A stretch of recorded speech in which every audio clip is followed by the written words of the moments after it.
बहुत बड़े नेता की मरने की खबर थी, लेकिन उन्होंने दूसरे चैनल वालों ने अनाउंस कर दिया कि ऐसा ऐसा हो गया है। आकाशवाणी ने अनाउंस नहीं किया। उन्होंने कहा कि कंफर्मेशन जब तक ऊपर से नहीं आएगी। उन्होंने कंफर्म किया क्या ऐसा है, पता चला वो फेक न्यूज़। जैसे आपको याद होगा, मैं आपको थोड़ा सा पहले ले जा रहा हूँ, दिल्ली के ब्लास्ट एक साथ धड़ाधड़ दिल्ली में ब्लास्ट हुए थे। मेरे पास पाकिस्तान से फ़ोन आता है और फ़ोन करने के बाद वो बताता है कि जी ऐसा ऐसा है कि आपका बेटा बिल्कुल गलत उसमें फंस गया है। कई सारे जब अखबारों के अंदर जितने भी इंटरव्यूज़ टचवुड अभी तक जो छपे हों, मैं उसमें स्पेशली बात मेंशन करवाता था कि भाई त्रिलोकपुरी का नाम ज़रूर लिखिएगा। कुछ ऐसे देश भी हैं जो भारत के अंदर जो स्थिति होती है वो वहाँ पर बड़ा कड़ा कर दिखाते हैं। ऐसा ही देश के अंदर जो पत्रकार है वो इंडिविजुअल भी व्यक्तिगत रूप से किसी एक पार्टी का सदस्य है। फेसबुक मुझसे फिर सवाल करने लगा कि आपका जो अकाउंट है ये इतना तेज़ी से जो ग्रो होता है, ये क्या कुछ ऐसा कारण है, आप कुछ गलत काम तो नहीं कर रहे हैं, ये नहीं कर रहे हैं। उस शोज़ के कारण में मुझे वर्ल्ड बुक ऑफ रिकॉर्ड वालों ने अपने सर्टिफिकेट से नवाजा, ये मेरे लिए बहुत बड़ी बात है। राइट नाउ एक बार फिर से आप सबको लेकर आ गया हूं मैं एक ऐसे पॉडकास्ट में जहां पर आज हम बात करेंगे एक ऐसे इंसान से जो रेडियो से दिल से जुड़ा हुआ है। जुड़ते सब है, लेकिन ये इंसान कुछ अलग ही अंदाज में रेडियो के दिल और दिमाग को पढ़ना भी जानता है। जी हाँ, लेकिन उससे पहले मैं आपको बता दूं फेयर हॉकर्स के बारे में। Fair hawkers one of the site जहां पर आप जाके अपने लिए ट्रैवल बुक कर सकते हैं। कहीं भी जाते हैं, हवा में उड़ते हैं, पानी के जहाज में जाते हैं या फिर बाय रोड जाते हैं, अपना कोई भी एक प्लान कीजिए बाहर जाने का और फेयर हॉकर से जुड़ जाइए। जी हाँ, उसके लिए आपको लॉग इन करना होगा www.fairhawkers.com। चलते हैं अपने पॉडकास्ट की तरफ, जहां पर आज हम बात करने वाले हैं मनीष आजाद से। जी हाँ, मनीष आजाद जो कि नाम है रेडियो से जुड़ा हुआ, AIR में धमाल मचाते हैं और उनकी वीडियो नहीं देखी ना तो इंस्टाग्राम पे जाके देखिए। इतने सारे अलग अलग अंदाज में कई गानों के साथ अपनी मैचिंग टू मैचिंग हर फ्रीक्वेंसी के साथ, कहते हैं कि एक बंद रूम में बैठकर एक आरजे जब अपनी प्रेजेंटेशन करता है तो काफ़ी बोर हो जाता है, लेकिन अगर आपने उनके इंस्टाग्राम के वीडियो देखे तो आप समझ जाएंगे कि जिंदगी जीनी हो तो मनीष आजाद जैसी जीनी हो। जी हाँ, स्वागत है आपका हमारे ब्रॉडकास्ट में, जहां पर मनीष आजाद जी हमारे साथ मौजूद हैं। और जैसा मैंने आपको कहा कि आप जिंदगी जीना हो तो फिर मनीष आजाद जैसी जिंदगी जीनी चाहिए। बहुत बहुत धन्यवाद अमित, सबसे पहले तो मुझे बुलाने के लिए। और कहते हैं कि जब आपका जन्म होता है तो आपको एक नाम मिलता है और हर किसी का नाम है आज, लेकिन कुछ नाम कमाए जाते हैं। और मुझे ऐसा लगता है कि रेडियो की दुनिया में काम करने की वजह से जी, जितने लोगों ने मुझे प्यार दिया है देश में विदेश में, जो नाम कमाया है, मैं उन सब लोगों को धन्यवाद करता हूं जिन्होंने मुझे आज ये नाम मनीष आज़ाद रेडियो वाला दिया। ज़िंदगी जीने का नाम है, ठीक है, उस भगवान का बहुत बड़ा शुक्रिया। और लेकिन सबसे पहले अपनी माँ का शुक्रिया जिन्होंने मुझे जन्म दिया और मैं आज आप सब लोगों के सामने यहाँ बैठा हुआ हूँ। लेकिन कहते हैं जब आप ईश्वर आपको जब कुछ देता है तो वो क्या देता है आपको? एक जीवन देता है। अब जीवन अगर आपको दिया, आप वो पूछेगा तो सही ना, आपसे सवाल जवाब तो होंगे आपके पास जब आप ऊपर जाओगे, क्योंकि हैप्पी बर्थडे का टिकट तो कटेगा, हर किसी का कटना ज़रूर है। लेकिन जब वो जाके पूछेंगे आपसे कि आपने नीचे जाके किया क्या, लोगों की मदद की आपने, क्या आपने लोगों को आगे बढ़ाया, उनका साथ दिया, उनका सहयोग किया, उनका हाथ पकड़ के कहीं लेकर गए, जब जवाब सबके ना आ जाएंगे तब वो कहेगा बेटा कुछ नहीं किया है। लेकिन आप कहोगे हाँ जी मैंने ये सब काम किए हैं, साथ में मैंने जिस तरह से आपने मुझे एक जीवन दिया था उसको जीने की मैंने कोशिश की है। तो मैं अमित वो कोशिश करता हूँ कि बस ठीक है, अंदाज़ अलग अलग है, कहीं अलग अलग कहते हैं, बहुत सारी चीज़ें हो जाती है। जब आप वर्सटाइल हो जाते हैं, आप अलग अलग तरह से अलग अलग लोगों के बीच में जाके, कोशिश है लगातार जारी है कि अच्छा जीवन जीने की कोशिश की जाए। लेकिन जहां तक मुझे पता है कि AIR ऑल इंडिया रेडियो, तो ये ऑल इंडिया रेडियो से आपका नाता कैसे जुड़ा? बात है अमित 2000 की और 13 अगस्त 2000 की बात है। मैं 26 साल हो गए आकाशवाणी के माध्यम से जुड़े हुए। आज वो कहते हैं ना कि जब जन्म हुआ तो नाम मिला मनीष, दादाजी आज़ाद हिंद फौज में रहे, आज़ाद हो गया। लेकिन जैसे ही मनीष आज़ाद हुआ तो लोगों का जो प्यार था वो मनीष आज़ाद रेडियो वाला बन गया। धीरे धीरे करते करते लोगों ने कहना शुरू कर दिया अपने आप में ही, अच्छा वो जो रेडियो पर बोलता है, अच्छा वो जो रेडियो वाला, तो वो रेडियो वाला ऐसे ऐसे करते करते हो गया। लेकिन 26 सालों के सफ़र में जहाँ से शुरुआत युवाणी के छोटे छोटे से कार्यक्रम होते हैं, महफिल होता है, मन भावन होता है, दिनचर्या होता है, ये कार्यक्रम करते करते करते कब वो FM की आवाज़ बन गई और आप लोगों के सामने है। बस वो सफ़र वहाँ से चलता हुआ इतना लंबा सफ़र यहाँ तक आ गया। शुरुआत हुई, आज भी मुझे याद है, तो वो तारीख सबसे पहले याद इसीलिए और तो ये जो रेडियो के हमसफ़र होते हैं सारे के सारे लोग कहते हैं कि मैक्सिमम अगर कोई 4 घंटे या 2 घंटे या 5 घंटे रेडियो सुनता है that's mean is a mad. मैं इसको बोलूँगा अमित, ऐसी बात नहीं है, लेकिन हाँ, रेडियो की जो लिसनरशिप है बेसिकली, हम्म रेडियो समथिंग क्या है? Radio something is kind audio. Hmm क्या कुछ ऐसा आपने ऑडियो सुना? आपने, आप आंख बंद करके सोचो कि आप क्या सुन रहे हो। जैसे वैसे मैं आंख बंद कर देख रहा हूँ तो यहाँ पर मुझे लग रहा है कि चारों तरफ कुछ नहीं, लेकिन हाँ, एक मन की आवाज़ आपके पास है। आप बंद कमरे के अंदर बैठे अगर आप देखेंगे, एक चिड़िया बोलती है तो आवाज़ है, वो सुनी आपने, मतलब आपके कानों को कोई संकेत मिलता है। वो संकेत है क्या? बेसिकली आपकी कोई छोटी से छोटी आवाज़, वो रेडियो के माध्यम से ही है। रेडियो का माध्यम आज ये कहता है कि साहब आपको कुछ सुना जा रहा है। आप यकीन मानेंगे, जो रेडियो के हमसफ़र की आपने बात करी है, इतने सारे लोग जब आपको मैसेजेस करते हैं, पता लगता है कि आपको सुना जा रहा है। आज कितने सारी ऐसी राजनीतिक पार्टियां हैं जो रेडियो को सहारा ले रही हैं सिर्फ अपने आप को प्रमोट करने के लिए। सही बात। आज कितने सारे लोग अपने हर प्रोडक्ट को वो रेडियो पर लेकर आने वाले हैं। वो चाहते हैं कि हमारा जो प्रोडक्ट है वो रेडियो पर उसको लेकर जाएं। यानी कि रेडियो आज एक ऐसा सशक्त माध्यम है जिस माध्यम को लोग बाग अपना रहे हैं। आज से नहीं, वो तो बहुत पहले से भी है, और नो डाउट।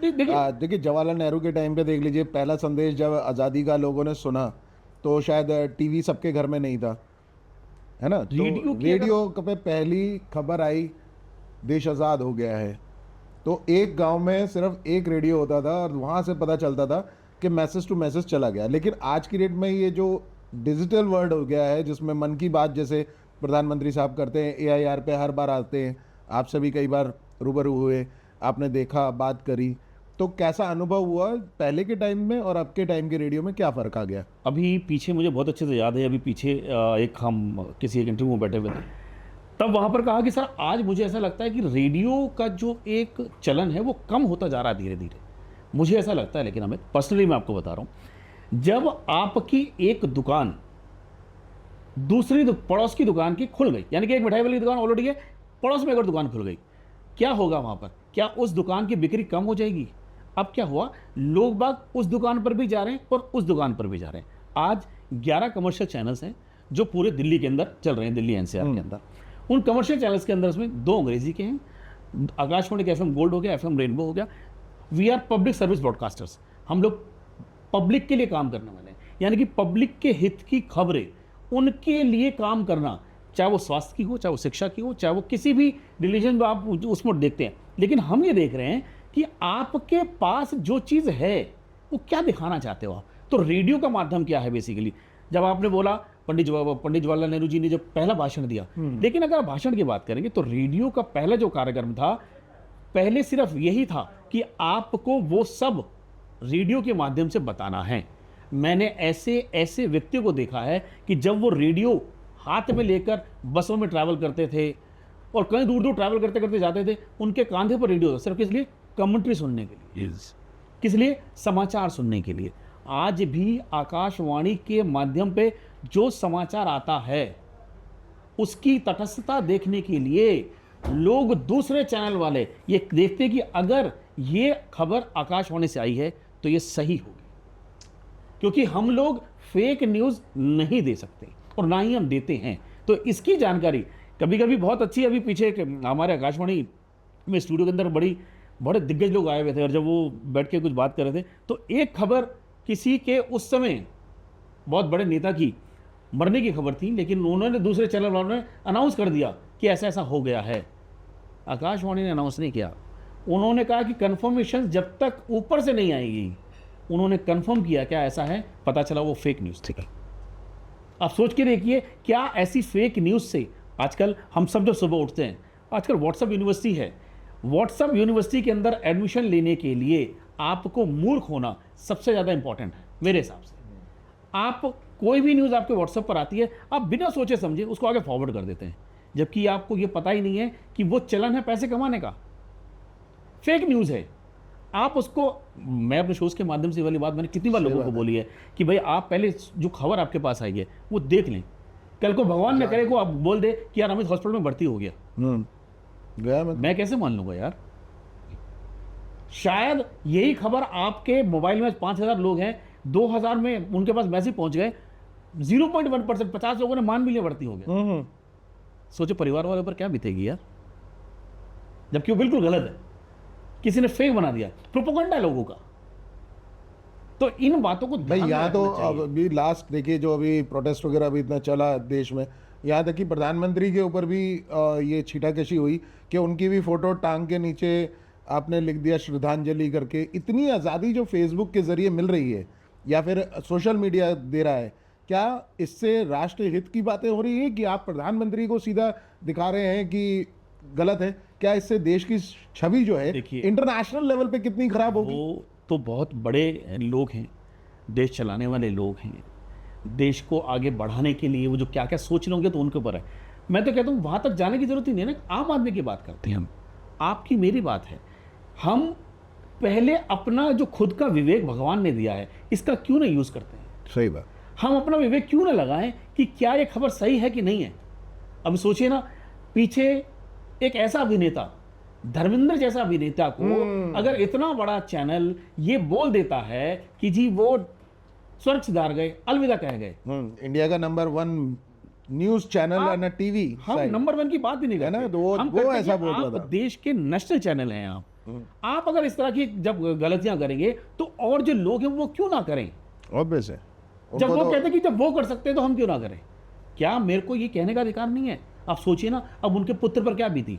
सनी देओल जी को खुद अगर कहना पड़ा, उनको जो जो उनके मन में था उन्होंने कहा कि यार तुम मेरे पिता को ऐसे कैसे बोल सकते हो, सही है वो, लेकिन फेक न्यूज है ना इसका। लेकिन एक धर्मेंद्र जी ऐसे थे जिन्होंने अपनी फेक न्यूज का भी मजा टीवी पे बैठ के हॉस्पिटल में देख के गए हैं देखिए, कि यार मेरे को इतना प्यार करते हैं कि मेरे मरने की खबर भी इतने प्यार से एक लाइव होने के बाद ये सुन के जाना कि यार मैं तो वही नहीं। अमित भाई देखो, आप कभी भी इन चीज़ों को सोचोगे जब जब हम फेक न्यूज़ की बातें करते हैं। आप इसका मतलब देखिए, आज आपने जो सोशल मीडिया की बात करी, सोशल मीडिया की ताकत देखिए आप, कि कोई भी फेक न्यूज़ को उसको इस तरह से नैरेटिव किया जाता है, उसको दिखाना कि ताकि लोगों को लगे सच है। सही बात। अमिताभ बच्चन साहब ने लिखा अभी एक जो न्यूज़ दी, ये परसों की खबर है, अच्छा। उन्होंने लोगों ने कहा कि उनकी तबीयत खराब हो गई है, हॉस्पिटल में भर्ती हो चुके हैं, जबकि वो न्यूज़ उनकी अर्जेंटीना के मैच के लिए थी। अर्जेंटीना जो मैच हार गई थी वो उसके लिए उन्होंने लिखा था, लेकिन लोगों ने उसको ले लिया कि उनकी अस्पताल से छुट्टी हो चुकी है और वो सर्जरी अब उनकी सही कामयाब हो चुकी है। वो कह रहे हैं वो तो पुरानी खबर हो गई है। मैं आपने उसको गलत जोड़ दिया है, अब उनको लाइव आना पड़ा, लाइव आके उनको लोगों को बताना पड़ा कि जी आपने मेरी खबर को गलत तरीके से पेश कर दिया, जिसकी वजह से ऐसा हुआ, मैं बिल्कुल सही हूं और मैं स्वस्थ हूं। ये सोशल मीडिया है। यहाँ जो गलत चीज़ों को परोसा जाता है उसके लिए जैसे एक मोनेटाइज करने का या मॉनिटर करने की कोई भी ऐसी संस्था क्यों नहीं होती? रेडियो पे जैसे आपका AIR पे कोई भी न्यूज़ जाती है, पहले उसको जांचा जाता है, परखा जाता है, उसके बाद ही वहाँ से स्ट्रिक्ट ऑर्डर आते हैं कि हाँ अब RJ बोल सकता है ना। जैसे आपको याद होगा, मैं आपको थोड़ा सा पहले ले जा रहा हूँ, दिल्ली के ब्लास्ट, एक साथ धड़ाधड़ दिल्ली में ब्लास्ट हुए थे उस दिन। क्या प्रक्रिया रही होगी AIR की? नहीं देखो, कभी भी इस तरह की जो खबरें होती है ना, वहाँ ब्लास्ट हुआ, यहाँ ब्लास्ट हुआ, ये ब्लास्ट जो है सबसे पहले कंफर्मेशन की रिपोर्ट ली जाती है। वो एरिया कौन सा है? सपोज करो जैसे वो बाराखंबा रोड का एरिया था, तो बाराखंबा रोड का अगर वो एरिया है, क्या वहाँ पर ऐसा कुछ हुआ है? तो सबसे पहले तो आसपास ही होता है, तो हम क्या करते हैं, अपने जो लोग हैं उनको भेज दिया जाता है ताकि असली पिक्चर पता लग जाए। सही बात। अब मैं कहता हूँ कोई दूर है जहाँ कोई नहीं जा सकता, तो वहाँ का संबंधित पुलिस स्टेशन, वहाँ का DCP, उनको फ़ोन करके पूछा जाएगा कि क्या सर ऐसा ऐसा हुआ है। वो जानकारी देंगे कि हाँ जी ऐसा हुआ है और ये इतने बजकर ऐसा था, इतनी मात्रा में था, ऐसा था। अच्छा, इसके लिए AIR में क्या आपको एकदम मान लीजिए कोई खबर आ गई और एज अ RJ आपको उसे बताना है, तो उसके लिए क्या हाई कमांड से ऑर्डर आते हैं कि भाई बताओ या ना बताओ? बिल्कुल, RJ अपनी मर्जी से नहीं कर सकता। मॉनिटरिंग अथॉरिटी है। अच्छा, अगर आपको मान लो हमारे मैंने अगर एज अ फ्रेंड या फिर आपका कोई बहुत ही क्लोज वाला उसने आपको दे दिया कि सर आपको मालूम है वहाँ पे ये काम हो गया, तो आप एकदम यकायक नहीं उसको पेश कर सकते खटाक से? बिल्कुल, क्यों बोलूँ मैं नहीं बोलूँगा। ना ना ना ना ना, ऐसा तो लिखा ही नहीं है कहीं हमारे पास। ऐसा तो हमारे आकाशवाणी के किसी भी RJ को आप कभी भी पूछ लीजिए, बिंदास कोई नहीं बोल सकता हो। बेबाक आप बोलेंगे, लेकिन वो खबर क्या सच्ची है? हमारे पास जब न्यूज़ आती है तो न्यूज़ हमारे पास प्रिंट होकर आती है और न्यूज़ डिपार्टमेंट है हमारा, वहाँ सर प्रिंट होगा आती है तो हम बोलते हैं कि भाई ये न्यूज़ हमें बोलनी है। अब उसके अलावा दूसरी न्यूज़ कैसे बोल दोगे आप? भले ही आपके मोबाइल में चल रहा हो, आप कुछ देख रहे हो, नहीं बोल सकते आप ऐसे, जब तक ऊपर से ऑर्डर नहीं है कि ये बोलनी है नहीं बोलनी है। लेकिन सामाजिक बातों के बारे में जब बात होती है, जैसे ये पिक्चर हिट हो गई या वो हो गई, कम हो गई, ज़्यादा हो गई, जब हम इस बारे में बात करते हैं तो आप आरजेएस जो बोलते हैं कि हाँ भाई इस पिक्चर ने इतने करोड़ रुपया कमा लिया, ये कर लिया, वो कर लिया, तो वो भी प्रिंट हो गई आएगा या यार भाई? देखिए क्योंकि हमारे जो बाकी आपने चैनल्स के नाम लिए रेडियो के, जो कि बहुत सारे अलग अलग चैनल्स हैं दिल्ली में, वहाँ तो मतलब आरजे के ऊपर ही होता है कि आरजे ही प्रिंट करेगा, आरजे ही अपनी नॉलेज से दिमाग लगाएगा, क्योंकि वो मास मीडिया करके आया है, उसको पूरी नॉलेज है कि क्या करना है क्या नहीं करना। और यकायक एक ऐसी स्टोरी भी हुई है जिसमें एक आरजे ने कुछ ऐसा बोल दिया, बाद में उसे फायर कर दिया गया। ऐसी भी स्टोरीज हुई हैं। हाँ, देखिए हमारे पास मॉनिटरिंग अथॉरिटी है हम्म। जो ये बताती है कि क्या बोलना है क्या नहीं बोलना है, क्या सही है क्या गलत है। दूसरी चीज़, अब दूसरा चैनल है, उसको तो अपनी व्यूवरशिप बढ़ानी है, वहाँ कोई मॉनिटरिंग अथॉरिटी तो है नहीं, वो सब कुछ आरजे पे छोड़ देते हैं। वो तो वहाँ सब छोड़ दिया सब कुछ। दूसरा कि अगर गलत हुआ तो तेरे को निकालेंगे, वो वहाँ छोड़ दिया सारा का सारा, सही वो हुआ देखने तो वाला अच्छी नहीं बात है। दूसरी बात, बहुत सारी जो खबरें होती है वो अखबार में से ली जाती है, अखबार से पूछा जाता है कि भाई ये जो आपने खबर लगाई है क्या सही है। आप कभी भी अखबार पढ़ोगे, अखबार पढ़ते वक्त आप नीचे अगर देखोगे, अखबार वाला लिखता है कि मैं ये हिंदुस्तान अखबार या नवभारत टाइम्स अखबार या अमर उजाला, दैनिक जागरण इस वीडियो की, इस तस्वीर की पुष्टि नहीं करता है। अच्छा, वो उस फोटो वीडियो के नीचे लिखता है ब्रैकेट में, वो कहानी में लिखता है भाई मैं इसको सच नहीं मान रहा हूं, मैं इसको दिखा रहा हूं और मैं इसकी पुष्टि नहीं कर रहा हूं। मतलब वो अपनी तरफ से भी पक्का होना चाहता है कि ये मैंने ऐसे देखा था तो मैंने इसकी खबर लगा दी है। यानी कि वो अपनी तरफ से आपको एक सबूत के तौर पे दिखा रहा है कि साहब ये ऐसा हुआ था। इसका मतलब बच गया। जब उसने लिखा, कल को उसके ऊपर कोई केस कर दे कि सर आपने कैसे छाप दिया, कह रहे सर देखो मैंने लिखा हुआ है कि मैं इसकी पुष्टि नहीं कर रहा। वो वहां पर वो अपने आप को इन सब चीज़ों के लिए, क्यों, छोटी छोटी बातें जो हैं वो आगे चलकर बड़ा रूप धारण कर लेती हैं, डेफिनेट है ना। अब आपने बोला जी कोई आरजे अपने आप कुछ नहीं बोल सकता, क्यों बोलेगा कोई? आपको राइट किसने दिया? अभी पीछे आपने देखेंगे कुछ ऐसी स्टोरीज हो गई कि भाई कोई किसी की डेथ हो गई, किसी प्रेमी ने अपने प्रेमिका को मार दिया या जो भी ऐसा हुआ, क्या आपको राइट किसी की जान लेने का है? क्या आज भारत के नागरिक होने के नाते आप रोड पर चल रहे हैं, किसी को थप्पड़ मार सकते हैं आप? आपको किसी ने हक नहीं दिया किसी जान। तो जब आपके पास इस तरह की कोई नॉलेज नहीं है, इस तरह की कोई जानकारी नहीं है, इस तरह का कोई हक नहीं है, आप किसी को कैसे गलत बोल सकते हो? इसका मतलब आप खुद अपने आप को क्या समझ रहे हो कि आप भगवान बन गए हो? नहीं कर सकते ना हम ऐसा। तो जब हम ऐसा नहीं कर सकते तो आपको राइट भी नहीं है कुछ बोलने का। इसीलिए बोलने से पहले हमें समझना चाहिए, हमें अपना विवेक यूज करना चाहिए और हमें लोगों को भी ये बताना चाहिए कि भाई साहब जो भी आप खबरें इधर दे रहे हैं या उधर फैला रहे हैं, सही और गलत का आकलन करके ही आप उसको ऊपर काम कीजिए, नहीं तो सब गलत है। वरना तो फिर जो गलत धारणा जो चली जा रही है, आप भी इसमें बह ही रहे हो ना, अलग क्या कर रहे हो आप। और जबकि आपके भी काफ़ी अच्छे फॉलोअर्स हैं और काफ़ी कुछ लोग आपको फॉलो करते हैं। अगर आपने कहते हैं कि एक आरजे अगर बोल दे कि ये चीज़ खानी है और ये चीज़ नहीं खानी, तो उसके रेट बढ़ जाते हैं। इतना ज़्यादा इम्प्रेशन जो अमित भाई, रेडियो पे बना हुआ है। मैं कह रहा हूँ अगर रेडियो की बात ही नहीं, कुछ बहुत सारे जो आजकल एक शब्द है इन्फ्लुएंसर, एक शब्द आजकल एक नया नया ट्रेंडिंग में है, नया नया ठीक है। मैं कहता हूँ इन्फ्लुएंसर भी छोड़ दो। आप जिस गली मोहल्ले में आप रहते हो जी, आप उस गली मोहल्ले में कुछ लोग आपको भैया कहते होंगे, आपके रिश्तेदारी में कुछ लोग अमित को बड़ा भाई कहते होंगे, कुछ लोग रिश्तेदारी में जब आप जाते होंगे तो अमित भी किसी को बड़ा भाई कहता होगा। कुछ लोग ऐसे होंगे आपकी रिलेशंस में, आपकी वाइफ की तरफ से कुछ आपको एक बड़ा आइडल मानते हैं, कुछ लोग आपको बड़ा दोस्त मानते हैं। तो इसका मतलब अगर उस समय अमित कुछ लोगों को कुछ बोल रहा है, जो छोटे बच्चे जो उसको भैया बोल रहे हैं, इसका मतलब वो छोटे बच्चे सुन रहे हैं, वो समझ रहे हैं कि अमित ने जो कहा वो सच है और वो सही कह रहा है, वो हमारे हित के लिए कह रहा है। इसका मतलब उन बातों को हमें समझना चाहिए।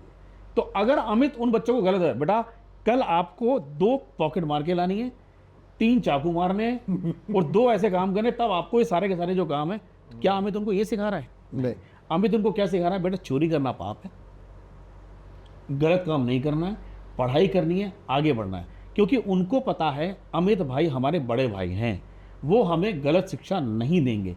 तो जब गलत नहीं देंगे, इसका मतलब आपका दायित्व बनता है इसका मतलब आपका फ़र्ज़ बनता है कि आप लोगों को सही राह पे ले जाएं। इसीलिए आज जो इन्फ्लुएंसर जैसा शब्द है, भगवान की दुआ से मैं अपने आप को बहुत छोटा सा कलाकार मानता हूँ। हाँ, बिल्कुल सही बात है कि अगर कुछ गलत है तो आप लोगों को उसके बारे में जागरूक कीजिए। आप लोगों को उसके बारे में बताइए कि भाई ये ऐसा गलत हो रहा है, इसको प्लीज़ ना कीजिएगा। मैं कहता हूँ 1 लाख आदमी आपको सुनने वाला है, लेकिन उस 1 लाख में कोई एक व्यक्ति अगर उन बातों पर अमल कर रहा है, वो आपका फ़र्ज़ है, आप अपनी ड्यूटी सही से निभा रहे हैं। मेरे हिसाब से तो ऐसा बनता है। मतलब बहुत एक छोटा सा वाक़या एकदम से याद आ गया आपकी बात से। कोई एक मेरे जानने वालों में से उनकी कोई मौसी थी, हॉस्पिटलाइज़ थी, और वो हॉस्पिटलाइज़ थी तो मैं उनको देखने के लिए गया, और देखने के लिए उन्होंने मेरा हाथ ऐसे पकड़ा, और ऐसे पकड़ने के बाद मेरे से बोलती है, मनीष बेटा मुझसे ना मिलने तो रोज़ आया कर, तेरी आवाज़ सुनती हो ना तो मुझे अच्छा सा लगता है। आप सोचिए उन्होंने आपके कांधों पे कितनी बड़ी जिम्मेदारी दी।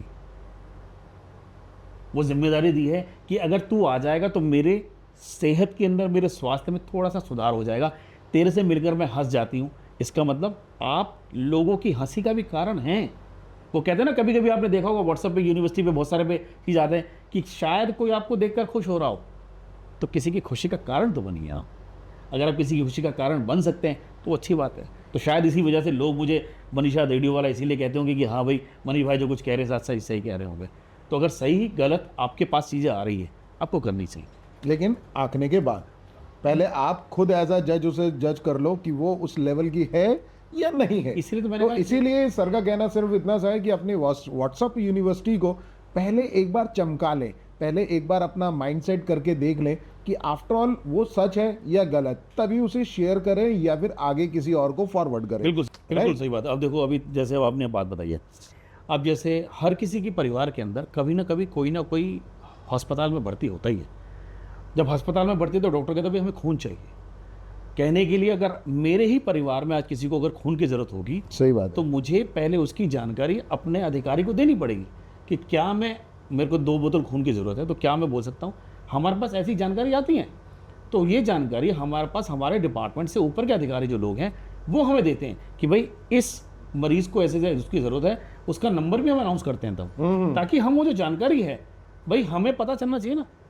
तो जो कहा गया है वो बोलना चाहिए आपको, और उसके लिए वो न्यूज़ आपकी कितनी सच्ची है, ऊपर से जब तक नहीं आएगा, आपके पास वो अथॉरिटी नहीं होगी, तब तक आपको नहीं बोलना चाहिए। सही बात है। लेकिन अगर आपको लगता है कि किसी को अपनी कोई इन्फॉर्मेशन आपसे शेयर करनी है, या AIR के नंबर्स पे बात करनी है, या कोई ऐसी इन्फॉर्मेशन जो बहुत ज़रूरी है, जैसे हमने ब्लड की बात करी अभी, या फिर किसी को कहीं इमरजेंसी आ रही है बहुत ज़्यादा, या कोई ऐसी इन्फॉर्मेशन जो AIR के साथ जो है वो कनेक्ट करना चाहता है, तो वो कैसे जल्द से जल्द संपर्क कर सकता है? क्योंकि अब तो डिजिटल मीडिया है। देखो, क्या ऐसे कुछ नंबर्स हैं AIR में? AIR के जो नंबर्स होते हैं, हर शो का एक अलग फॉर्मेट है। अमित, क्या वो फॉर्मेट जो हम बना रहे हैं, जो नंबर की आप बात कर रहे हैं, क्या वो नंबर उस फॉर्मेट के अंदर आता है? अगर हाँ, हमारे पास ऐसा शो है जिस शो के अंदर हम अपने नंबर अनाउंस करते हैं, तो हम नंबर ज़रूर बताते हैं। लेकिन अगर कोई ऐसा शो है जिसके अंदर हम अपने उन नंबर्स की हमें कोई जानकारी देनी ही नहीं है, क्योंकि हमारे व्हाट्सअप नंबर है, उस पर जानकारी लोगों की चलती है, लोगों को हर शोज़ के अंदर जो नंबर है हम अनाउंस करते हैं, उस पर वो मैसेज आ जाता है। अगर कोई इस तरह का मैसेज आता है, तो ये इस तरह के मैसेज को हमें सबसे पहले अपने डिपार्टमेंट को बताना पड़ता है। डिपार्टमेंट के जो ऊपर अधिकारी लोग हैं वो इस पर निर्णय लेते हैं कि क्या ये बोलना है या नहीं बोलना। मेरे हिसाब से, मैं व्यक्तिगत तौर से बता रहा हूँ, इन 26 सालों के अपने अनुभव से, आज तक व्यक्तिगत रूप से कोई भी इस तरह की जानकारी मैंने साझा नहीं करी है, और ना ही किसी आरजे को करनी चाहिए। जो नए आरजेज आज की डेट में कहीं ना कहीं इंस्टीट्यूट में जा रहे हैं, सीख रहे हैं, और उन्हें लगता है कि रेडियो इंडस्ट्री में आना चाहिए, तो आपको क्या लगता है कि 26 साल के अनुभव के बाद उन्हें कहाँ से, शुरुआती दौर कहाँ से करना चाहिए? इसको सबसे बहुत मज़ेदार बात पूछी आपने, एक अच्छा बहुत याद आ गई एक चीज़ें। रेडियो जॉकी जो वर्ड है ना अमित, ये बड़ा फैंसी वर्ड है, लोगों को अच्छा लगता है। मैं अपने आप को आज भी, मुझे ठीक है, आप रेडियो इंडस्ट्री से रेडियो, आपको रेडियो जॉकी लोग कहते हैं, लेकिन मैं अपने आप को आज भी ब्रॉडकास्टर कहना ज़्यादा अच्छा मुझे लगता है कि अगर कोई मुझे ब्रॉडकास्टर कहेगा।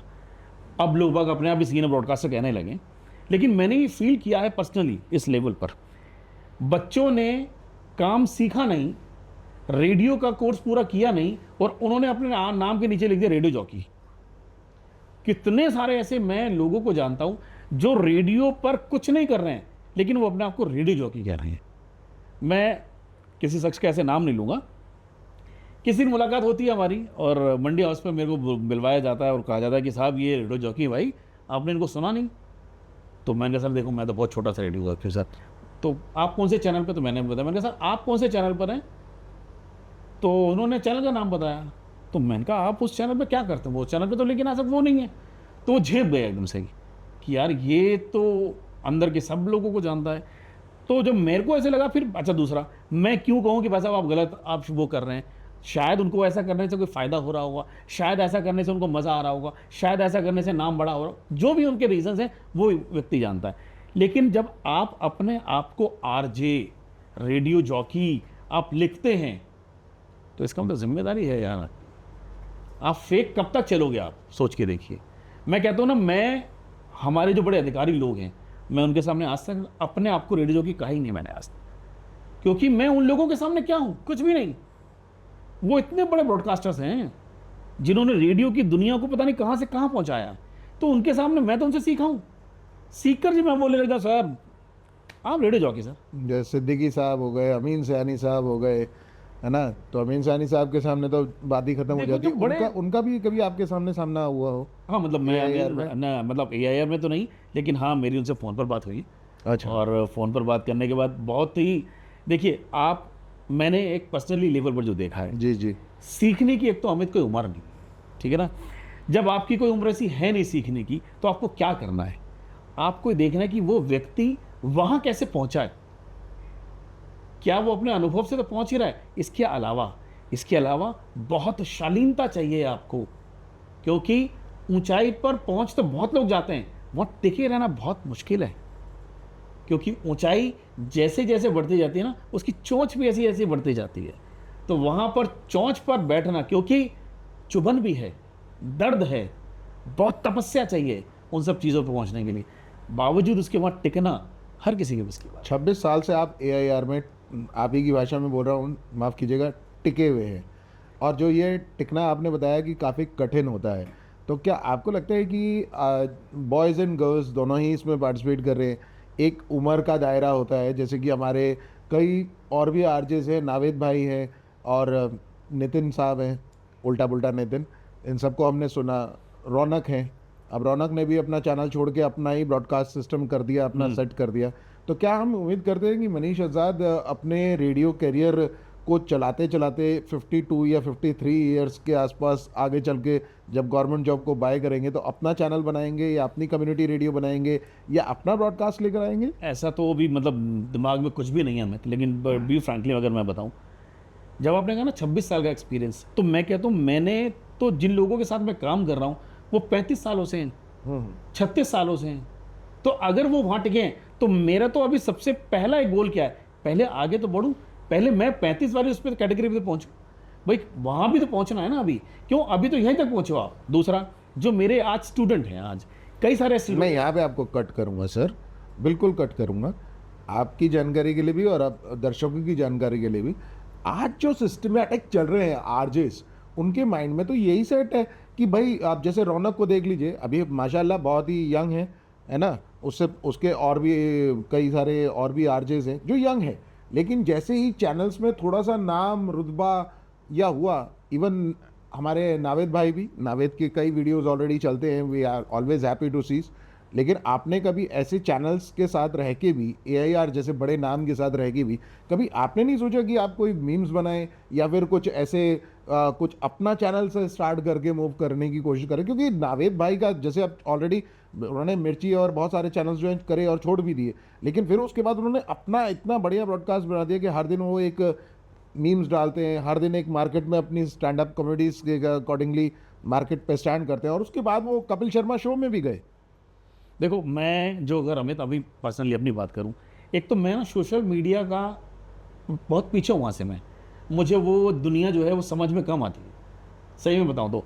दूसरा उस वाली टेक्निक में मेरा हाथ बड़ा तंग है और मुझे आज भी लोगों का सहारा लेना पड़ता है, अपनी बेटी का, अपने बेटे का कि भाई ये वाली रील अगर डालनी है तो इसमें अगर ये फिल्टर लगाने होते हैं कैसे लगाते हैं, अच्छा। तो कभी कभी उनसे पूछता हूं मैं। दूसरा, रही बात है फॉलोअर्स वाली जो चीज़ें ना, जी जी। मैं इनको बिल्कुल भी बेमाने मानता हूँ। ये मतलब लोगों के बढ़ते हैं, क्योंकि मैंने देखा है ये खरीदे भी जाते हैं आजकल की नहीं दुनिया साहब, खरीदे भी जाते हैं। और ठीक आज है। की डेट में अगर आप किसी भी चैनल पे अगर आप जाके जॉब के लिए खड़े हो जाइए, जॉब पे क्या मतलब मीडिया की तो छोड़िए, आप नॉर्मल जॉब के लिए भी कहीं पे भी चले जाते हैं ना, तो पहले पूछते हैं आपके कितने फॉलोअर्स हैं, हाँ बताइए। आपके इंस्टाग्राम पे कितने हैं। ये नहीं पूछते कि आपके ग्रेजुएशन पे कितने मार्क्स आए थे, या आपने पढ़ाई में कितने अच्छे हो, कौन कौन सी लैंग्वेजेस आती हैं, क्या आपकी कम्युनिकेशन अच्छी है, ऐसा कुछ नहीं पूछा जाता। पूछा जाता है कि आपके इंस्टाग्राम पे फॉलोअर्स कितने, यानी कि फॉलोवर के ऊपर और फॉलोवर के कारण आपको जॉब मिलेगी। हाँ, चाहे आप पढ़े लिखे हो या ना हो, आपने 12वीं करी हो, बिंदास, आपके 9 लाख फॉलोअर्स हैं तो आपको सीधा ही एक अच्छा इंसान समझ लिया जाएगा कैटेगरी में। तो यही वाला कारण जो आपने अभी जैसे बताया ना कि कई सारे जो आपने जो जितने भी हमारे आरजे भाई जो जितने हैं उसके नाम आपने बताएं, सभी लोगों के कुछ ना कुछ काम करना ना करना ये सबका अपना व्यक्तिगत डिसीजन है कि मैं अपना चैनल खोलूँ, मैं अपना ये कर लूँ, मैं अपना वो कर लूँ। ये उन सबके व्यक्तिगत डिसीजंस है और होने भी चाहिए, क्योंकि हर किसी के परिवार की जो जिम्मेदारी है वो इंसान अपने हिसाब से सोचता भी है। जितने भी नाम आपने गिनवाए हैं, इन नामों के साथ साथ अगर आप वो देखेंगे अपने लिए क्या बेहतर हो सकता है वो इंसान खुद ही सोच सकता है। भाई अमित खुद जान सकता है मेरे लिए बेहतर क्या है, मनीष खुद जान सकता है कि मेरे लिए क्या बेहतर है। मैं कभी उस वाले लेवल पे जाके उस दुनिया के बारे में कभी नहीं सोचता कि मैं ऐसे अपना मीम्स बनाऊं, मैं ऐसे अपना वीडियोस बनाऊं। मैं हमेशा जो भी वीडियोस का वो बनाता हूं लोगों की भलाई के लिए, कि इसके अंदर ये जानकारी है, ये करने के लिए। जिस तरह से आपने बताया, मैंने अभी पीछे एक थोड़ी सी सीरीज शुरू करी थी डिजिटल फ्रॉड के लिए। कई सारे ऐसे तरीके से आने लगे कि आजकल डिजिटल फ्रॉड जो है, आज आप देखेंगे डिजिटल फ्रॉड का जो एक ये दायरा है 76,000 करोड़ रुपए का ये दायरा बन चुका है। ये बढ़ेगा, घटेगा नहीं, धीरे धीरे धीरे धीरे धीरे करके जब इतना बढ़ जाएगा तो इसका मतलब आप लोगों को कैसे नए नए फ्रॉड के तरीके हैं। जिस तरह से आप, मैं, कोई हमारे जितने जानने वाले लोग हैं, सुबह ऑफिस जाते हैं, मम्मी पढ़ाने जा रही है, बेटी पढ़ने जा रही है, पापा दुकान खोलने जा रहे हैं, चाचा नौकरी पे जा रहे हैं, सब हम लोगों का ऐसे ही इन लोग फ्रॉड जितने करने वाले इनका काम है आज किसे फंसाना है, आज कितने की कमाई करनी है, आज क्या नया पैंतरा लगाना है, आज कहाँ चोरी करनी है। तो जो Simple. ये काम है इनके बेसिकली अब उनको पता है। इंटरनेशनल मार्केटिंग का लॉ कहता है 10:1 का रेशो है।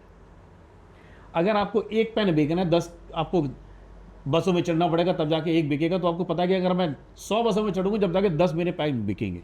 अब इसको हम इससे यहाँ लेकर आ जाते हैं। 100 लोगों को वो मैसेज भेजते हैं, मैं कहता हूँ 99 लोगों ने वो मैसेज देख के अनदेखा कर दिया, लेकिन एक मेरे जैसा मूर्ख इंसान वो उस एक मैसेज में फंस जाता है। आप ऐसा कभी कुछ सच में हुआ है लग रहा है? नहीं, और जो इंसान फंस जाता आपकी है, बातों से ऐसा लग रहा है कि सच में कुछ ऐसा हुआ है। नहीं मेरे साथ नहीं, बता रहा हूँ आपको मैं।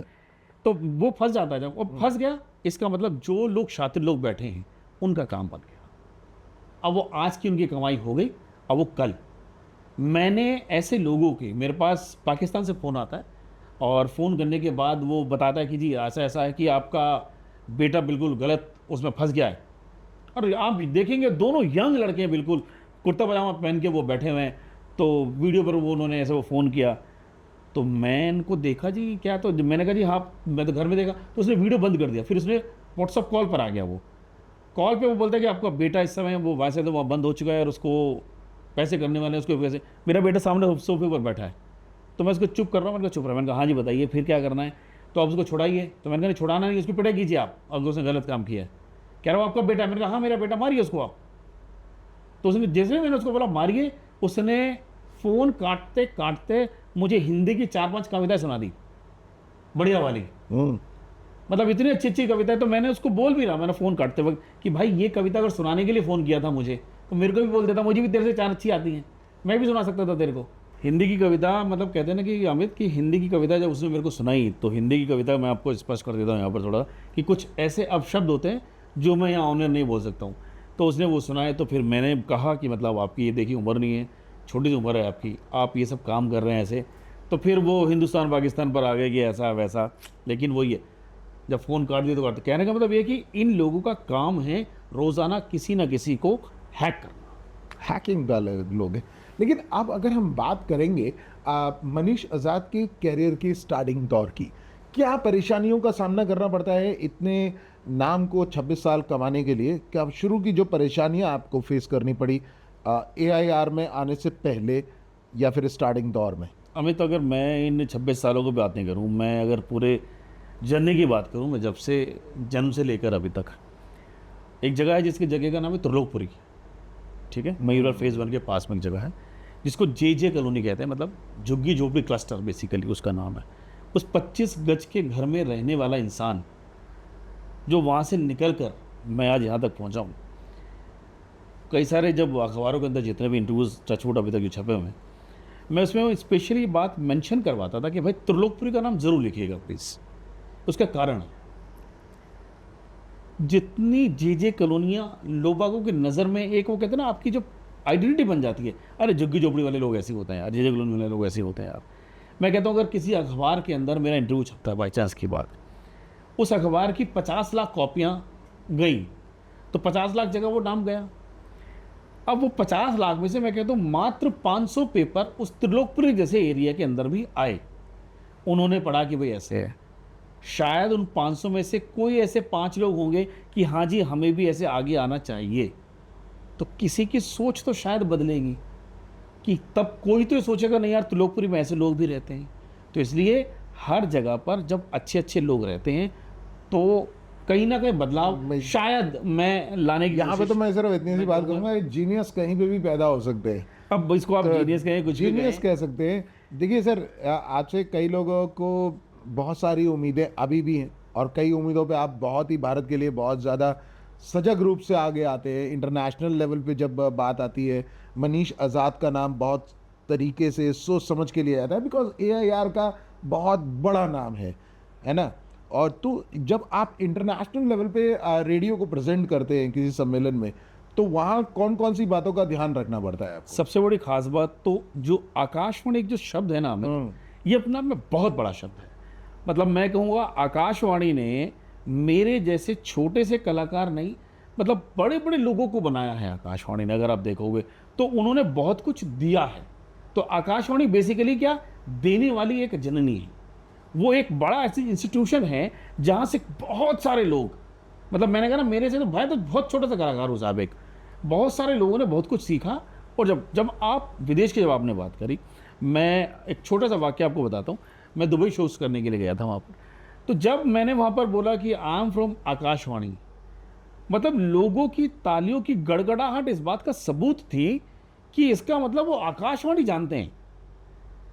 तो फिर मतलब मैंने उस पर लिखा भी था अपने उस पोस्ट पे कि देश से निकला अब चला विदेश में, अब बजेगा वहाँ डंका। तो अगर आप अपनी जगह की पहचान कहीं बाहर विदेश में जाके करवाते हैं, ये सच में बहुत बड़ी बात होती है।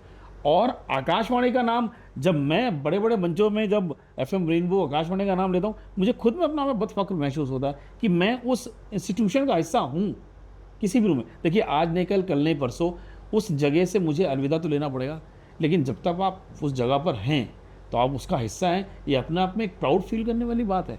मैं अपने आप को बहुत सौभाग्यशाली मानता हूँ। नहीं, मैं अब कि चाहता हूँ आकाशवाणी का कि हिस्सा जैसे हूँ। लोग अमीन सयानी से आपको जानते हैं, वैसे ही आपको भी उतना ही मान सम्मान ये देश और प्यार करता है। और मैं चाहता हूँ ये तुम्हारी बात से मुझे एक बात याद आ गई कि तो अब इतने बड़े लोगों का नाम अगर आप मेरे नाम के साथ जोड़ रहे हैं, तो मैं कहूँगा कहाँ राजा भोज और कहाँ गंगू तेली, कहाँ आप उनको वहाँ पर आप उन लोगों का नामों के साथ मेरा नाम जोड़ रहे हैं। मेरा भी, मैं तो बहुत मैं छोटा भी एक कलाकार आरजे हूँ। मैं भी एक चीज़ जानता हूँ कि मैंने इंडस्ट्री में बहुत सारे लोगों को देखा, ईमानदारी से बहुत सारे लोगों को देखा। आया राम गया राम तो बहुत हुए, लेकिन 26 साल जब हम खुद ये सोच रहे थे कि यार रेडियो इंडस्ट्री में जाना है, तब मनीष आज़ाद वहाँ पे एक एज अ प्रेजेंटर के रूप में पहले से बैठे हुए थे। तो मुझे याद है कि मैंने भी जब पहली बार आकाशवाणी में जाके अपना ऑडिशन दिया था, तो वहाँ पे युववाणी सबसे पहले बच्चों को दिया जाता है कि आप पहले एक बार युववाणी करो। तो उस वक्त आप शो कर रहे थे, एक बड़ा शो कर रहे थे, और हम यही सोच रहे थे कि हमें भी रेडियो में एक नाम करना है। Then we start with big 92.7 और प्राइवेट वाले। सरकारी में एकदम एंटर करना, और सरकारी में आज भी जो नए बच्चे आते हैं किस हद तक एंट्री हो जाती है, मैं आपसे ये जानना चाहता हूँ कि अगर सरकारी में कोई आना चाहे तो उसका क्या उम्र का मापदंड है? क्योंकि बिल्कुल हमारे श्रोता जो है डायवेक्स के वो जेंजी भी हैं, और वो ज़रूरी जानना चाहते हैं आपसे कि क्या एज लिमिट है, क्या एक एज क्राइटेरिया है, क्या एंटर करना सरकारी नौकरी सभी चाहते हैं? एज लिमिट की तो मैं बात नहीं कहूँगा। दूसरी बात मैं आपको थोड़ा सा यहाँ क्लियर कर देता हूँ। अभी हाल फिलहाल में ही अभी हमारे इधर युवानी के ऑडिशंस हुई, जिसमें कई सारे बच्चे, मतलब मेरे भी कई सारे स्टूडेंट्स हैं उसके अंदर, वो आए भी हैं। इससे पहले अभी एफएम रेनबो के ऑडिशंस हुए थे और गोल्ड के लिए भी ऑडिशंस हुए थे, नेशनल चैनल्स के लिए ऑडिशंस हुए थे। ऑडिशंस यहाँ पर आकाशवाणी ही एक ऐसा इंस्टीट्यूशन है जहाँ पे लगातार ऑडिशंस होते हैं और उनके अनाउंसमेंट्स होती है बाकायदा। हम अपने चैनल्स पर उनके प्रोमो बनाते हैं और वो चलाए जाते हैं ताकि लोगों को अवेयर किया जाए कि भाई हम ऐसी ऐसी आवाज़ें ढूंढ रहे हैं। इसके माध्यम से मैंने अपना एक वीडियो बनाया और मैंने वो यूट्यूब पर भी डाला था कि भाई अगली आवाज़ आप भी हमारे एफएम की हो सकते हैं, तो अगली आवाज़ क्या आप बनना पसंद करेंगे? मन में तो आता है हाँ। देखिए, चकाचौंध रोशनी किसे पसंद नहीं है, लेकिन उस रोशनी के पीछे में देखो, आप हरी हरी घास देखते हैं ना, आपको पता है वो हरी हरी घास हरी कब होती है? ऐसे पानी डालने थोड़ी है, नीचे भी तो बहुत कुछ चाहिए। तो तपना आना चाहिए आपको मेहनत करनी आनी चाहिए। आपने जेनजी की बात करी है, इन सभी बच्चों के लिए मैं खासकर एक बोलूँगा कि अगर आपको लगता है कि आप रेडियो इंडस्ट्री के अंदर आना चाहते हैं, मैं कहूँगा बहुत मोस्ट वेलकम है आप सभी लोगों का। और रेडियो इंडस्ट्री को आप जैसे बच्चों की बहुत ही ज़्यादा ज़रूरत है। ये प्लेटफॉर्म बहुत बड़ा है, आप जैसे लोगों की बहुत ज़रूरत है यहाँ पर। आप चाहे रेडियो जॉकी के रूप में लें, आप चाहे इसमें स्क्रिप्ट राइटर के रूप में लें, प्रोड्यूसर्स के रूप में लें, एड प्रोड्यूसर्स के रूप में लें, आप बहुत सारे ऐसे दायरे हैं जहाँ पर जाकर अपने आप को फिट कर सकते हैं आप। प्राइवेट चैनल्स हैं वो भी समय समय पर निकालते हैं, हाँ, लेकिन ये है कि समय समय पर उनकी जो जानकारी होती है वो सारी उनकी वेबसाइट के माध्यम से होती है, वो लेकिन उसको अनाउंसमेंट नहीं करते हैं। आकाशवाणी में अब एक दायरा बना दिया, जो आपने उम्र की बात करी थी, 30 साल तक की आपकी उम्र होनी चाहिए अप्लाई करते वक्त, आप ग्रेजुएट होने चाहिए, तब आपके जाके उसको आप अप्लाई करने का क्राइटेरिया होता है। लेकिन मैं कहूँगा कि ये ऑडिशन क्रैक कैसे हो, मैं इस पर ज़्यादा जोर देता हूँ। इसके लिए आपको डेली अखबार पढ़ना चाहिए, इसके लिए आपको जो आप खबर पढ़ रहे हैं उसकी समझ होनी चाहिए, इसके लिए आपको देश दुनिया में क्या हो रहा है इसकी खबर आपको होनी चाहिए, स्क्रिप्टिंग लिखनी आनी चाहिए। और कौन से ऐसे मुद्दे हैं जिन पे बात नहीं करनी चाहिए? देखिए, डू एंड डोंट्स बहुत जगह पर है, हमें आप देखेंगे। आप अगर डोंट्स की बात करेंगे घर पे, कि अगर मैं आपको घर की बात भी बताता हूँ, ये सब चीज़ें तो जब आपकी ट्रेनिंग होती है तब आपको बताया जाता है। घर में भी क्या आप एक दूसरे को, पति पत्नी बच्चों के साथ गाली दे के बात करते हैं? नहीं करते, किसी भी घर में नहीं होगा। इसका मतलब वो बातें हमें नहीं करनी है ना।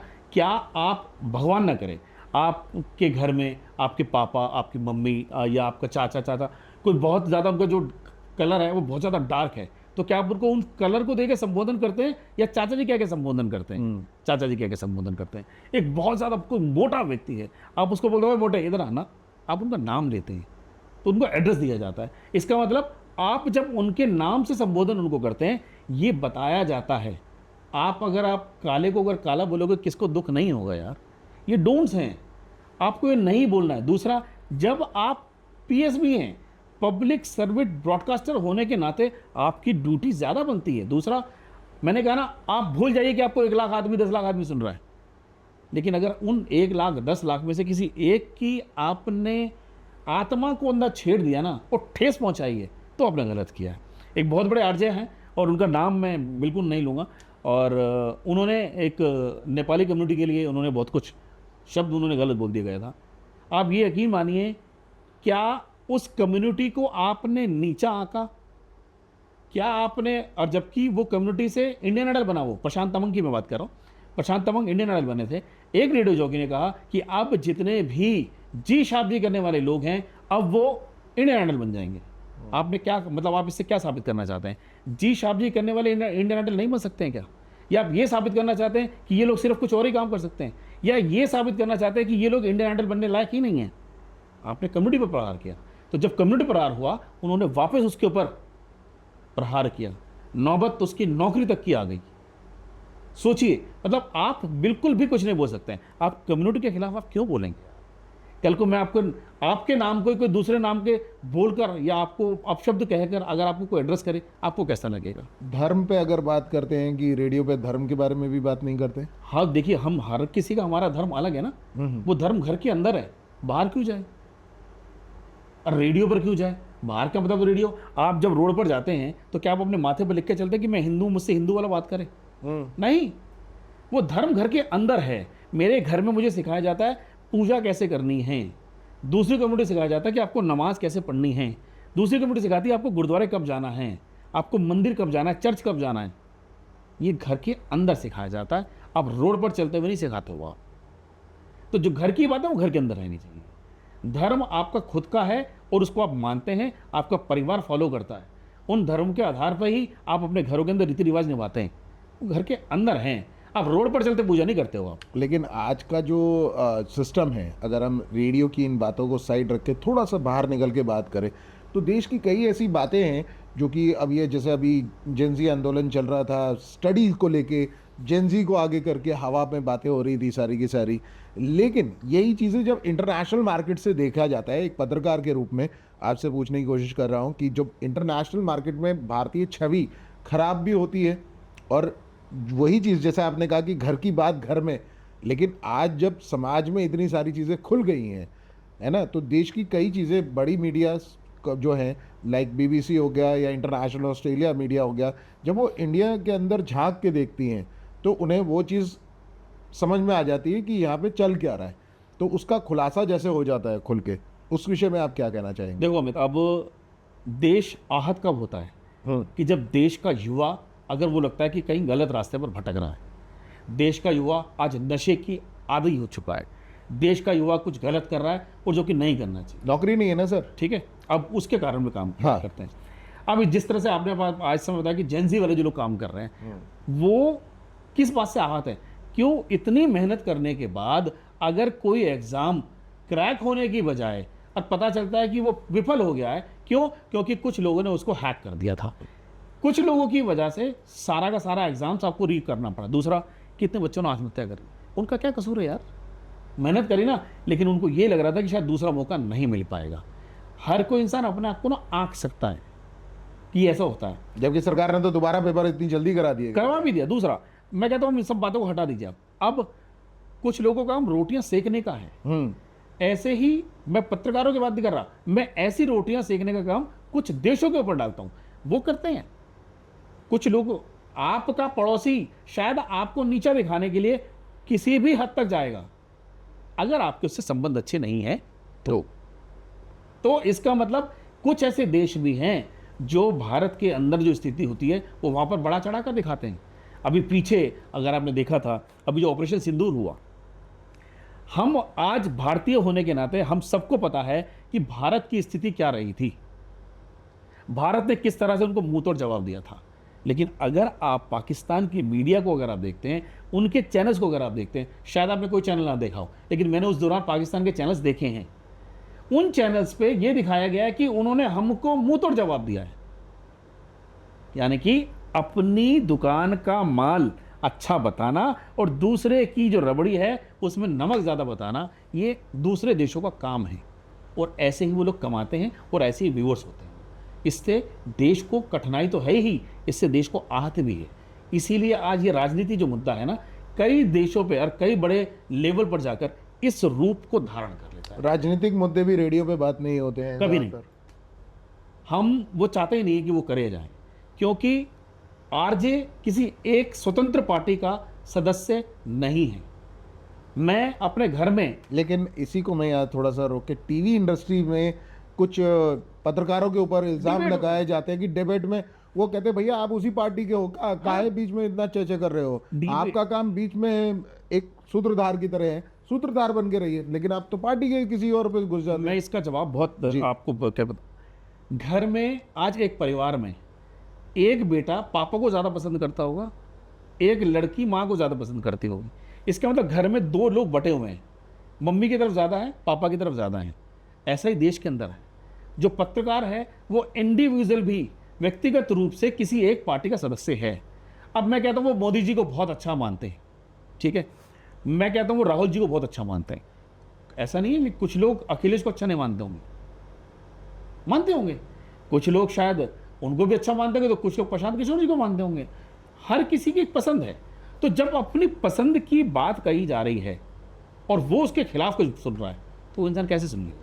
मतलब वो अंदर का जो इंसान है वो बाहर निकल जाता है, वो बाहर आ जाता है, वो पत्रकारिता छोड़ देता है, वो अपने उस पिलर की मर्यादा से हटके मैं पे आ जाता है। फिर वो कि- अपने मैं पर कि आ जाता है। मेरी पार्टी को कैसे बोल दिया, या इनका माइक नीचे कर दो, उनका माइक ऊपर कर दो, जबकि ये नहीं होना चाहिए। जो कि नहीं होना चाहिए। बिल्कुल गलत है, ये बिल्कुल गलत है। और इस तरह की हरकतें, इस तरह की बातें नहीं होनी चाहिए। बिल्कुल नहीं होनी चाहिए।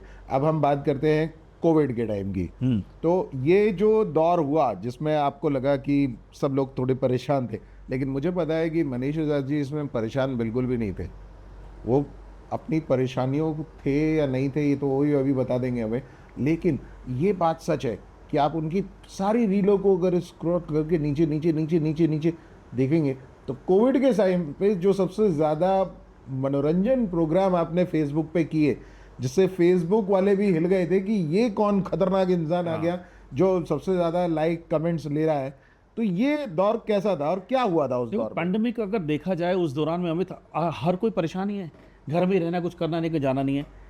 तो मैं वही, फिर मैं हर बात के लिए अपने आप को मैं सबसे पहले जज करता हूँ।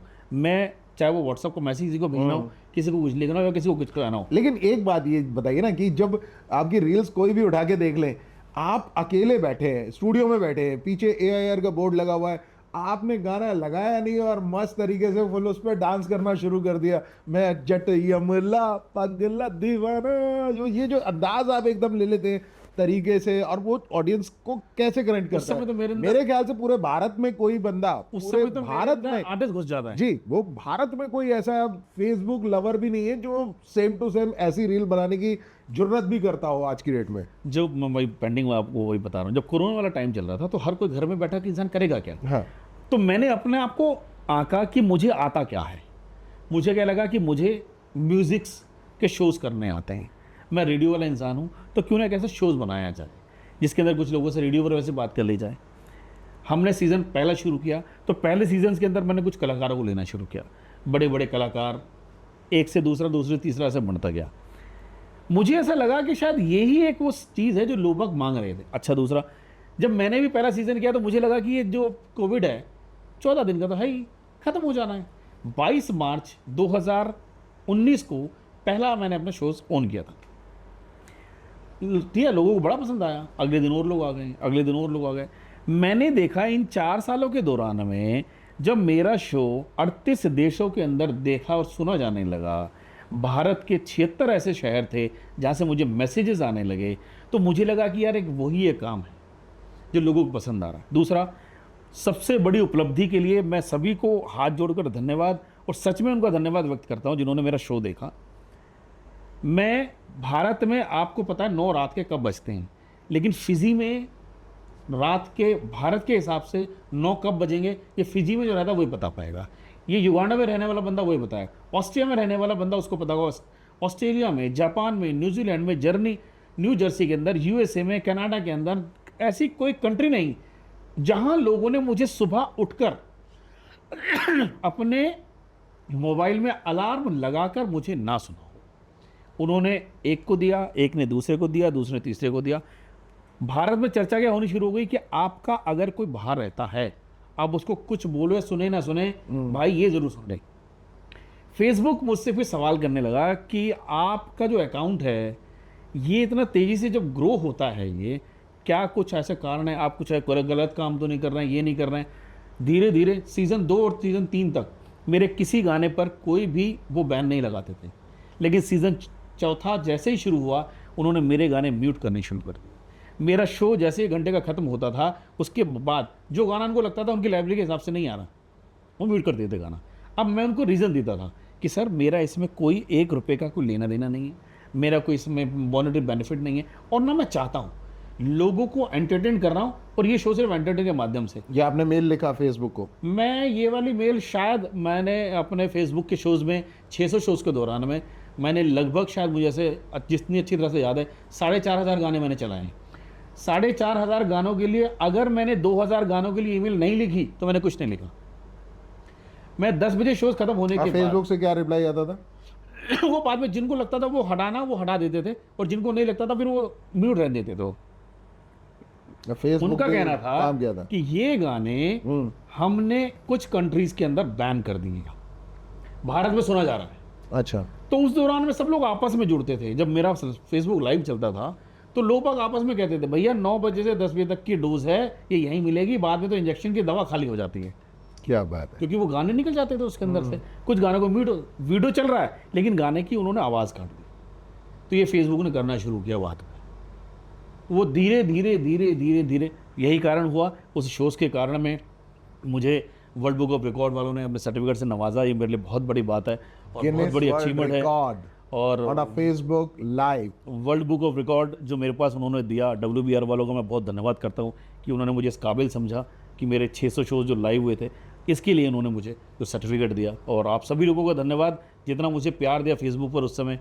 मतलब शायद ही कोई सोच पाए कि फेसबुक पर फेसबुक लाइव करने के बाद, और जहाँ तक मुझे लगता है कि शायद मैं गलत भी हो सकता हूँ इसमें, कि रेडियो जॉकी की दुनिया में मैं शायद वर्ल्ड बुक ऑफ रिकॉर्ड के जो उनके पास जितने भी डेटा हैं, उस डेटा में शायद पूरे इतिहास में मैं एक अकेला ऐसा आरजे हूँ जिसके पास ये वाला सर्टिफिकेट होगा। बिल्कुल, ये तो मैं पहले भी चेक कर चुका हूँ, तभी मैंने सबसे आखिरी में जाते जाते आपसे ये सवाल मैं पूछा। सभी का बहुत धन्यवाद है क्योंकि उसके लिए। हमारे साथ जो इस वक्त है वो एक अलग ही पर्सनालिटी रखते हैं, और ये जो गिनीज वर्ल्ड रिकॉर्ड है ये सबके नसीब में तो होता भी नहीं है सर। वर्ल्ड बुक आपने कहा कि वो दिल्ली का तिमारपुर, कौन सी जगह, त्रिलोकपुरी। त्रिलोकपुरी, त्रिलोकपुरी से निकला हुआ।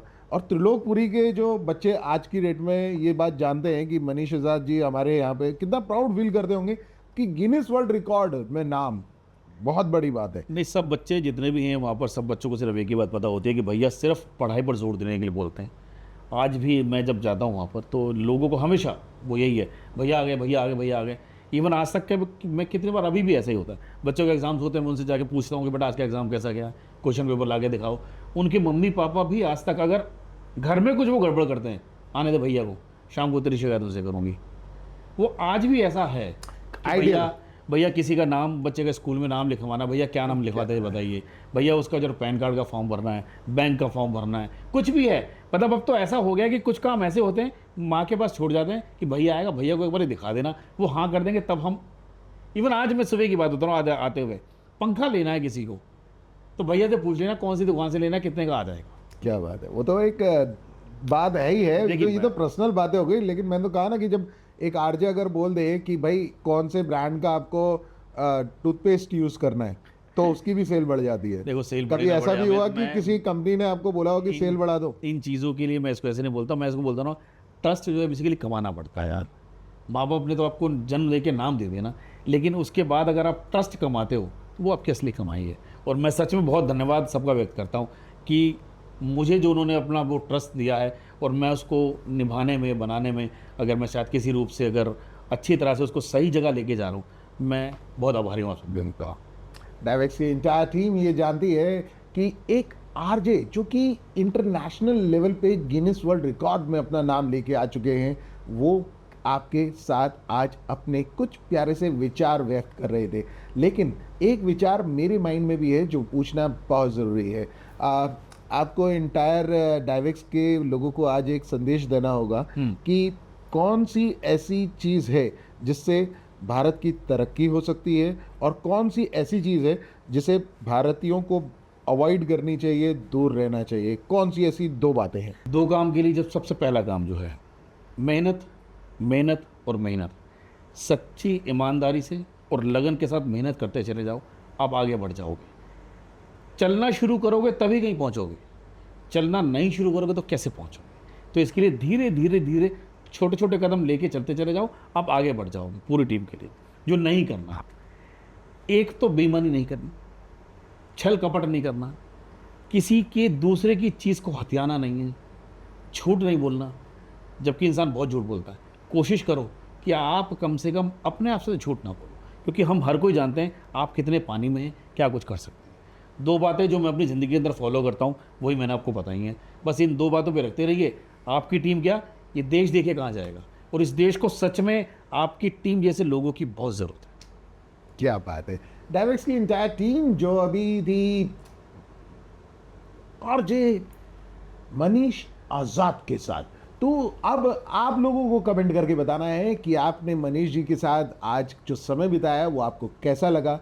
क्या अच्छी अच्छी बातें और क्या कमेंट आपके आने वाले हैं वो कमेंट करके ज़रूर बताइएगा। लाइक कीजिएगा, सब्सक्राइब ज़रूर कीजिएगा जाने से पहले चैनल को, और अपने दिल से हमेशा कोई भी अगर सवाल निकले तो उसे कमेंट बॉक्स में जाके बिल्कुल चिपकाएगा, क्योंकि बोलने की आज़ादी सबको सामान्य है। तो ज़रूर अपने दिल की बात कमेंट पे ज़रूर लिखिएगा, शेयर कीजिएगा और जुड़े रहिएगा डाइविक्स की इंटायर टीम के साथ। थैंक यू मनीष जी, बहुत अच्छा लगा आपसे आज बात करके। बहुत बहुत और धन्यवाद। उम्मीद है कि आपको ये शो बहुत अच्छा लगा होगा। तब तक के लिए अगले किसी और आर्टिस्ट के इंतजार में हम पलके बिछा के बैठे हैं। तब तक डाइविक्स की इंटायर टीम को दीजिए इजाजत। फिर से मिलेंगे, फिर से बातें करेंगे। जुड़े रहिए डाइविक्स की इंटायर टीम के साथ, इस पॉडकास्ट के साथ। Thank you.